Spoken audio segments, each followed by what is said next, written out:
Usec, we had as our guest here si Father Austriaco last night, no? And he was saying that the process for getting vaccinated is too long. Parang may red tape, no? First of all, they're required now 3 documents. CEIT ba yan? Or parang CIR. mga ganon. Tas, may mga Self-declaration ganon. form Tapos and so on. pagdating dun sa vaccine site, ibi-BP, tapos pag mataas yung BP, itetenga muna. In other words, medyo nag-time and motion nga kami kanina, no, yung reporter namin. Inaabot nga po ng 1 oras. So they're saying, at the rate we're going, we will never be able to vaccinate, say, 100,000 a day in order to reach herd containment by, say, September. Ano pong masasabi nyo dyan? I mean, is there a way to cut down the vaccine red tape, as it were?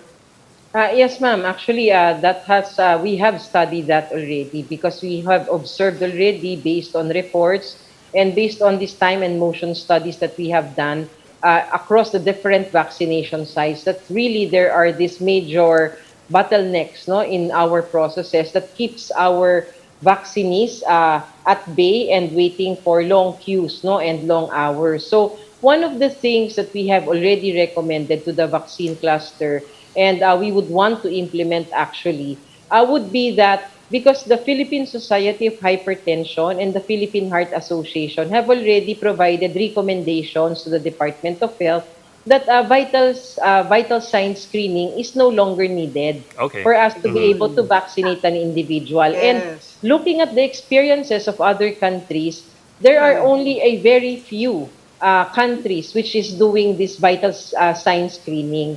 And the Philippine Heart Association and the Philippine Society of Hypertension had been explaining that you only do this BP monitoring if you have a hypertensive patient who really looks like toxic, no, na meron siyang organ damage, talagang mukhang hindi siya pwedeng bakunahan. But aside from that, those who are having this BP, increasing for 10, 20 na tataas lang dun sa normal niya, hindi mo kailangan niyang paulit-ulitin pang i-BP at i-monitor natin. But, so that but ma'am, para lang po malinaw, kasi marami akong kilalang ganyan eh. Can you put a number to that? Na for example, pagka nag-140, nag-150 ka over whatever, okay pa rin yan? Is there a number there that you can recommend that our viewers and also people administering can have clear guidance? Kasi LGUs yan eh.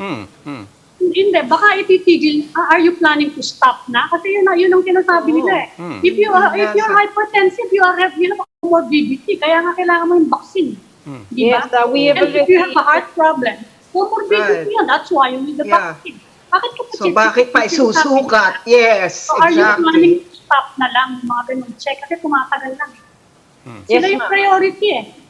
We have already issued advisories, no? But the first question, the blood pressure, which you cannot give the vaccine, would be 180 over 120. Okay. So yun po yung because if you are at that stage and you have that kind of blood pressure, meaning you are in a hypertensive emergency already, and you have to be brought to a facility na higher than the vaccination site. Okay. So second, we have issued the advisory already. Unfortunately, there had been some reports and based on discussions with the local governments that they really do not want to not have this kind of monitoring as a precaution for them, as they say.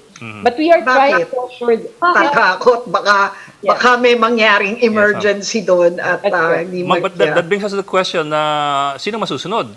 Kasi nga po, you issued advisory, pero are the LGUs bound to follow or do they have the leeway or the autonomy to just do it on their own?